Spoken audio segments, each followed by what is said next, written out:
আসসালামু আলাইকুম। তো আলহামদুলিল্লাহ আজকেও আমাকে সবার সাথে ইফতারি করতে হলো। একে তো অনেক বেশি কাজের চাপ থাকে আর প্রতিদিনই ইফতারির দাওয়াত, কি আর করার, বাধ্য হয়ে সবার সাথে ইফতারি করতে হলো। আর রোজা রেখে অনেকটা কষ্ট হয়ে যায়। তো যাই হোক, সকালে ঘুম থেকে উঠে ঘাস কাটার উদ্দেশ্যে রওনা দিলাম। আর আজকে একটু রোদের তাপ বেশি, রোজা রেখে ঘাস কাটাটা অনেক কষ্টদায়ক হয়ে যায়। তো ইনশাআল্লাহ ঘাস কাটার জমিনে চলে এসেছি। একটু তাড়াতাড়ি যেতে হবে কারণ আজকে অনেক বেলা হয়ে গেছে ঘুম থেকে উঠতে। তো ইনশাআল্লাহ ঘাস কাটতে শুরু করলাম। আর কলেজের ভাইরা যারা আমার ভিডিও টিকটকে দেখেন, আপনারা একটু কষ্ট করে হলে আমার ইউটিউবে ভিডিও দেখবেন, আপনাদের সাপোর্ট খুব প্রয়োজন। তো যাই হোক, আমি এখানে গাছগুলো কাটতেছি। গাছ অনেক বাটি হওয়াতে গাছ কাটতে কষ্ট হয়ে যায়, আর তেমন একটা লম্বাও হয় নাই গাছ। তো আলহামদুলিল্লাহ গাছ কাটা হয়ে গেছে। এখন এই গাছগুলোকে বার দিয়ে নিতে হবে। জানি না আপনাদের বাসায় কি বলে, তবে আমাদের বাসায় বারই বলে। তো এক আটা বান্ধা হয়ে গেলে এখন অন্য আটা বাঁধতেছি, আর আমার ক্যামেরাম্যান আমাকে সাহায্য করতেছিল। তো গাছের বার বাঁধা হয়ে গেছে, এখন কাজে করে নিয়ে চলে যাবো আলহামদুলিল্লাহ। মূলত আমাদের বাসার থেকে অনেকটাই দূরে আছে আমাদের গাছের জমি। তো এখানে আমাকে ক্যামেরাম্যান সাহায্য করলো নেট পারতে। দীর্ঘক্ষণ আটার পর চলে আসলাম বাসাতে। এখন আমি গাছগুলো রাইখা দিব। গাছ রাখার পর গ্যারেজ খুলতেছি। গ্যারেজ খুলে গাড়িটা বের করে নেব, কারণ গ্যারেজের পাশেই আমাদের গরুর খামার, সরি খামার নয়, গরুর ঘর। যাই এখন আমি কালকের রেখে যাওয়া গাছগুলোকে সরাইতেছি। আর প্রতিদিন এই ধরনের কাজই করি, হয়তো আপনাদেরকে দেখানো সম্ভব হয় না। খুব আশাবাদী আছি যে এই গরুগুলো বিক্রি করে ভালো একটা টাকা পাবো। ফ্যানটাকে বসিয়ে নিলাম, ফ্যান বসিয়ে গোসল করে গাড়ি নিয়ে বেরোবো।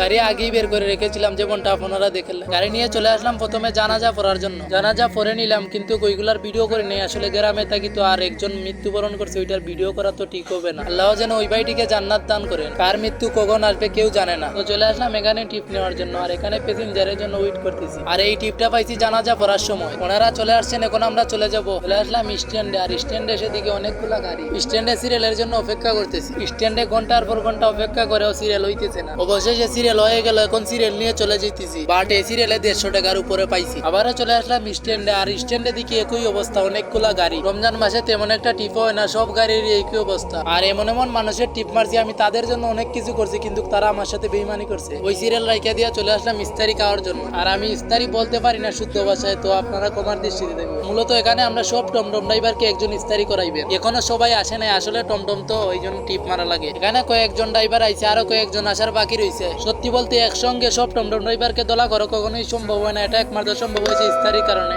তো আলহামদুলিল্লাহ আস্তে আস্তে সবাই এসে পড়েছেন, আর অনেক বেশি ক্লান্ত লাগতেছে আমাকে। এখানে সবাই হয়তো রোজা রাখে নাই, তাও আমরা ইফতারি করতেছি। যাই হোক, আলহামদুলিল্লাহ ইফতারি গুলো আমরা হাতে পেয়ে গেছি। ইফতারি পেয়ে সবাই প্রায় খুশি। তো আমি একটু পাকনামি করে এক প্লেট এক্সট্রা নিলাম, কারণ 3 দিন ধরে খাই নাই। এটা দেখে সবাই শুধু আমার দিকেই তাকাইতেছে। সবাই আমরা বসে গেলাম, আজানের অপেক্ষা করতেছি। ইফতারি করার পর চলে আসলাম রাত্রে তারাবির নামাজ পড়তে। যদিও বা আমি আসতে অনেক লেট করে ফেলছি, নামাজ শুরু হয়ে গেছে। আর কলেজের ভাই এবং বোনেরা, আপনারা সবাই নামাজ পড়বেন, কারণ কালকে যে বাঁচবেন এটার কোনো গ্যারান্টি নেই। তারাবি পরে বাসায় এসে দিকে আসান ভাইয়ের বার্থডে আজকে, তারপরে আমি উইশ ভিডিও বানাইলাম। আল্লাহ হাফিজ, সবাই ভালো থাকবেন, সুস্থ থাকবেন।